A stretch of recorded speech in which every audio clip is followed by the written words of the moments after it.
Bienvenidos a la lectura orante con las Sagradas Escrituras. Seguimos en el encuentro cotidiano con la palabra. La Iglesia nos propone el Evangelio según San Marcos capítulo 3, versículos 1 al 6. Primer momento, lectura del texto. En aquel tiempo entró Jesús otra vez en la sinagoga, y había allí un hombre con parálisis en un brazo. Estaban al acecho para ver si curaban sábado y acusarlo. Jesús le dijo al que tenía la parálisis: levántate y ponte ahí en medio. Y a ellos les preguntó: ¿qué está permitido en sábado? ¿Hacer lo bueno o lo malo? ¿Salvarle a la vida a un hombre o dejarlo morir? Se quedaron callados. Echando en torno una mirada de ira y dolido de su obstinación, le dijo al hombre: extiende el brazo. Lo extendió y quedó restablecido. En cuanto salieron de la sinagoga, los fariseos se pusieron a planear con los herodianos el modo de acabar con él. Palabra del Señor. Gloria a ti, Señor Jesús. Pidamos hoy la presencia del Espíritu Santo. Digamos juntos: ven, Espíritu Santo, llena los corazones de tus fieles, enciende en ellos el fuego de tu amor. Envía tu Espíritu y todo será creado y renovarás la faz de la tierra. Entra en nosotros hoy, Santo Espíritu de Dios, con tu fuerza. Danos la capacidad del entendimiento de la Escritura, que hoy podamos tomar este texto y, aparte de proclamarlo, llevarlo a la vida, y que sea un camino seguro de encuentro contigo, Dios uno y trino. Amén. ¿Qué dice el texto? Capítulo 3, versículos 1 al 6, Evangelio según San Marcos. ¿Dónde entra de nuevo Jesús? Allí, ¿qué pasa? ¿Quién hay? ¿Qué personaje hay? ¿Qué otros están mirando a ver qué hace Jesús? ¿Qué hace Jesús con ese personaje? Primero, ¿qué pregunta hace a los demás de algo que va a hacer, de que se pueda hacer o no? ¿De qué se está hablando ahí? ¿Qué termina haciendo Jesús? Y en lo último, entonces, estos personajes que no querían a Jesús, no estaban de acuerdo con lo que hacía, ¿qué estaban tramando? Como siempre, una segunda, tercera lectura clara, pausada, todos los detalles, verbos, expresiones, personajes, acciones. ¿Qué hace Jesús? ¿Cuál es la actitud de las otras personas? Como siempre, después recomponemos con la memoria el texto y lo vamos guardando en la mente y en el corazón. Acuérdense ustedes, la mirada en el texto, la voz hace que estas letras tomen vida, mensaje para hoy, y el corazón reposa en el sentido más profundo del texto. Segundo momento, meditación. Hemos venido escuchando en Marcos como todas estas situaciones que quieren impedir que Jesús haga el bien. En algún momento ya escuchábamos cómo tienen que meter un paralítico por encima de una camilla donde estaba él en una casa de mucha gente para poder curar, y estos murmurando en su interior como había dicho Jesús que tus pecados quedan perdonados. También Jesús en los distintos milagros que ha ido narrando en estos días, ayer mostraba cómo querían impedirle a aquellos doctos que los discípulos no podían comer en un sembrado de espigas de trigo, porque eso era como una especie de recolección, iba contra uno de los no se puede hacer tal cosa el sábado, que había como 39 prohibiciones, hablábamos ayer. Y hoy sigue apareciendo Jesús ya en una sinagoga, otra vez en el contexto de la sinagoga, como nos lo ha mostrado el Evangelio, a veces enseñando. Había un hombre allí con parálisis en un brazo. Ayer nos decía que el sábado está hecho para el hombre y no el hombre para el sábado. Era el principio que se nos daba fundamental de cómo Dios ha dado unos preceptos que sirven al hombre. No cuando se absolutizan y se vuelven tiranos por sí mismos y dejan de servir al hombre. Pues hoy hay un ejemplo de aquello que ayer escuchábamos, y es un hombre con parálisis en el brazo. Él sabe lo que va a hacer. Sabe y lee los corazones de los que están allí. Y los que están allí pues están en acecho para ver si curaba en sábado y acusarlo. Ese es el trasfondo que también nos coloca hoy Marcos. Están al acecho, siempre están al acecho a ver Jesús qué hace, qué dice, qué no hace, cómo obra, para poder intervenir y irle a decir al Sanedrín que definitivamente este hombre sí va contra la ley. Y la pregunta es fundamental. Nos dice le dice al hombre, levántate y ponte ahí en medio. Y a ellos les preguntó, ¿qué está permitido en sábado? Ayer hablábamos de lo permitido y de lo prohibido, que en orden a, digamos que los preceptos de Dios eran una guía, y está bien, hay que, claramente estaba trazado de mirar qué no hacer para no ir en contra de los preceptos de Dios, claro. Pero estos volvieron algo obsesivo, no puedes, no, de estos 613 preceptos que daron de 10 mandamientos, de los cuales más de la mitad, 365 como días del año, decían no puedes hacer esto y esto, y dentro del sábado 39 prohibiciones. Entonces Jesús, como conoce el tema y lo que han vuelto de la ley estos hombres, pues pone a este hombre en medio y la gran pregunta es, ¿qué está permitido en sábado? ¿Hacer lo bueno? ¿Hacer lo malo? ¿Salvarle la vida a un hombre o dejarlo morir? Se quedaron callados, dice el texto, echando en torno una mirada de ira y dolido de su obstinación. Y aquí una mirada de ira. Digamos que es una forma del evangelista mostrar cómo Jesús no está contento con aquellos que se creen muy doctos, pero no viven la palabra, han cargado unos fardos insoportables a los demás y han hecho que el hombre se esclavice ante la ley. Y al contrario, la ley se había dado para el servicio del encuentro del hombre con Dios. Y entonces por eso le duele, la mirada es de dolor y de cómo son tan ciegos y tan sordos a la palabra de Dios y cómo la han manipulado a su antojo. Cómo un hombre, cómo no se va a poder hacer el bien un sábado.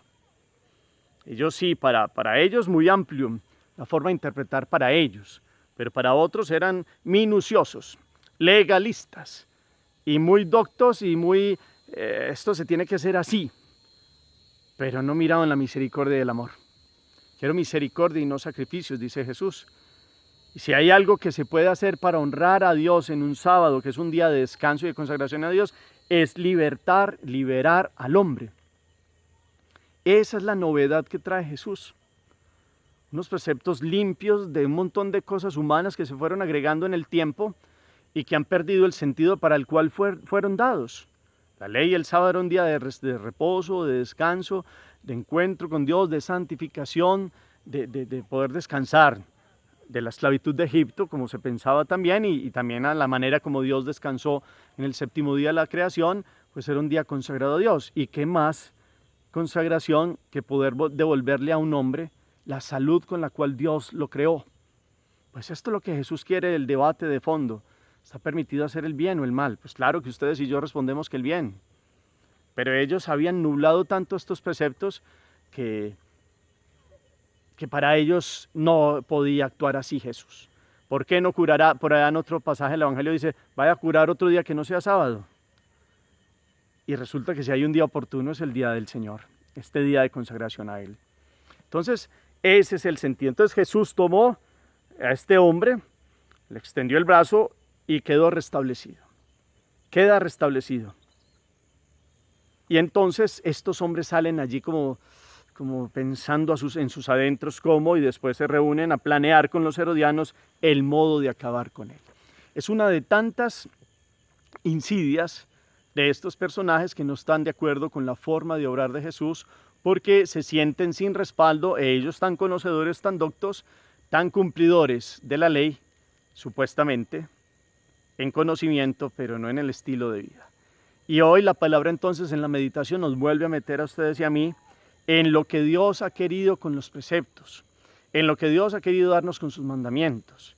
Y a la base prima el ser humano, no es el hombre para el sábado, sino el sábado para el hombre, lo que Dios ha querido poner estos como, lo verá después Pablo, como un pedagogo ha sido la ley, porque después Jesús vendrá con todo su amor y nos permitirá ir más allá de solo cumplimientos, como terminábamos diciendo ayer. Estos doctos personajes tristemente se movían muy a la manera de la ley de merecimientos, y entonces yo me conquisto la salvación, y resulta que Jesús nos ha dado la salvación como un don. No es un movimiento desde abajo hacia arriba, mira Dios, me tienes que pagar porque he sido bueno, me conozco todos los preceptos, hasta voy más allá y soy muy exigente. Y resulta que la salvación es un don de Dios, es un movimiento de arriba hacia abajo, nos lo da Jesús y tiene que ver con el amor y la misericordia. Claro, quien comprende esto de amor y la misericordia y la entrega, pues cumple todos los mandatos y preceptos que Dios ha dado desde el principio, porque obra con un amor tan grande por Dios y el prójimo que va mucho más allá de cumplirlos porque toca. Y esa es la dinámica que yo quiero que ustedes y yo miremos hoy en la meditación. Si seguimos viendo los preceptos como es que Dios me tienes que pagar porque yo me sé todos los mandamientos y sé esto y esto y esto, y le puedo decir a quien no se puede si se puede. Pero resulta que la vida en Dios es gracias Dios por tu salvación en Jesús y cómo respondo yo a ese don de la salvación que Jesús me ha dado. No es solo una contabilidad del mérito, como pensaban estos legalistas, sino que verdaderamente es un don de Dios la salvación. Y quien comprende eso, ama y sirve y va más allá y verdaderamente sale de parálisis, porque Dios puede entrar en su corazón. Este hombre tenía una parálisis, Dios vino a restablecerlo y una parálisis física, pero resulta que la parálisis más grande estaba en el corazón de estos otros. Miremos ustedes y yo si tenemos parálisis en el corazón. ¿Y cuál es parálisis del corazón? Hay la soberbia. La soberbia es una parálisis. Pues y derivada de la soberbia el orgullo, la prepotencia, el mirar a los demás por encima, los juicios y las intransigencias como estos hombres. Y resulta que a veces podemos estar juzgando a otro que si hace tal cosa o no, y puede que esté haciendo él en una motivación por hacerle el bien a alguien y uno desde afuera lo juzgue y piense que está haciendo eso por quién sabe qué cosa y resulta que solo Dios conoce el corazón de cada persona y por qué hace las cosas. Y entonces en este sentido salgamos de tantas parálisis, también de la envidia, paraliza el alma, no vivimos nuestra vida por estar mirando la de los otros, parálisis, la lujuria, porque se pierde totalmente la pureza y se pierde todos los criterios de conocer la vida en la sabiduría de Dios, porque el que vive en la lujuria solo piensa en el mundo, en la carne y en un montón de cosas que son placeres de momenticos que no llenan la vida, y también en la avaricia, y entonces los criterios son el dinero y lo que yo puedo hacer, el que me sirve lo utilizo, y resulta que eso es una parálisis, y tantas otras parálisis que podemos tomar con cada uno de estos pecados capitales. Pues Jesús nos dice a nosotros hoy que Él viene a curarnos de estas parálisis, que Él viene a sanarnos radicalmente, totalmente con su amor, que la salvación es un don que Él nos da. Claro, nosotros respondemos a este don, pero no solo porque le digamos a Dios, mira, es que yo soy muy bueno, me tienes que pagar esto y esto y esto, a la manera de los fariseos, no. Es que el que reconoce este don de la salvación de Jesús responde con gratuidad, con alegría, lo estamos haciendo nosotros. Miremos qué parálisis tenemos y que nosotros podamos verdaderamente ser libres. Para eso Jesús nos ha redimido, para ser verdaderamente libres. Y ver el domingo, nosotros ya no tenemos el sábado, como los hebreos, tenemos el domingo, también como un día de encuentro con Él, de consagración a Él, de darle todo el honor y la gloria, de ayudar a necesitados, de orar con la palabra, de la Eucaristía. También es un día importante y no es un precepto más por un precepto.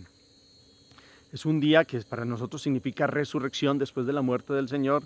Es el día del nacimiento de Jesús en el sentido de viene a rescatarnos de la muerte, pues es un día de vida. ¿Y cómo lo vivimos? También es otra de las invitaciones de esta meditación. Entonces hoy abramos el corazón, no más parálisis. Jesús vino a sanarnos de estas parálisis, a este hombre físicamente, a nosotros de lo que haya en el corazón, de aquello que no nos deja ir más allá, de aquello que no nos permite ver los preceptos dentro del espíritu, de la ley, dentro de la forma como Dios ha dado ciertos, como unos parámetros para que nos podamos acercar a Él y vivamos en gracia y en su presencia, para que le dejemos a Él ser Dios, que es lo que mejor sabe hacer, y podamos poner nuestra vida delante de Él todos los días. Amén. Hagamos oración. Bendito sea, Señor, por tu enseñanza, porque con estas preguntas a estos fariseos en esta sinagoga, vienes a plantear la gran pregunta de la salvación del hombre y de todas sus postraciones. Lógicamente tú obras el bien, tú eres el sumo bien. Que nosotros hoy podamos alegrarnos de aquella liberación que nos has dado en nuestras parálisis. También cuando le haces el bien a los otros y cuando te conocen y te aman puedan salir adelante los otros, que nos alegremos del bien que reciben nuestros hermanos, y que nosotros también podamos ser medio para que otros muchos vengan al conocimiento tuyo, Señor Jesús, y puedan ser libres, verdaderamente libres de las parálisis que produce el pecado, que es ruptura, y de aquello que no nos deja ser felices. Y podamos comprender que estos preceptos son dados en orden al bien de nosotros, tus hijos, y que podamos guardarlos en el corazón, porque el que guarda los preceptos tuyos te ama. Que podamos hoy verdaderamente comprender estos criterios, tu presencia y tu amor, para que verdaderamente seamos tus hijos hoy y siempre. Amén. Cuarto momento, la acción. Después de estos pasos que hemos venido dando, ¿a qué me mueve esta proclamación de esta palabra hoy? ¿Qué parálisis tengo? ¿Cómo puedo sanarlas? ¿Será que yo soy de estos rigoristas? Como aquellos personajes. ¿Será que Jesús me tiene que mirar con dolor o con alegría? Porque yo dejo que Él entre y sane mis parálisis. O puede ser que me creo tan perfecto que no te necesito, Señor, yo soy perfecto. Siempre el tema de los fariseos nos tiene que poner a pensar a todos. Miremos a qué nos mueve esta palabra. Pueden colocar abajo sus comentarios. El Señor esté con ustedes y la bendición de Dios Todopoderoso, Padre, Hijo y Espíritu Santo descienda sobre ustedes y los acompañe siempre. Podemos seguir en paz. Demos gracias a Dios.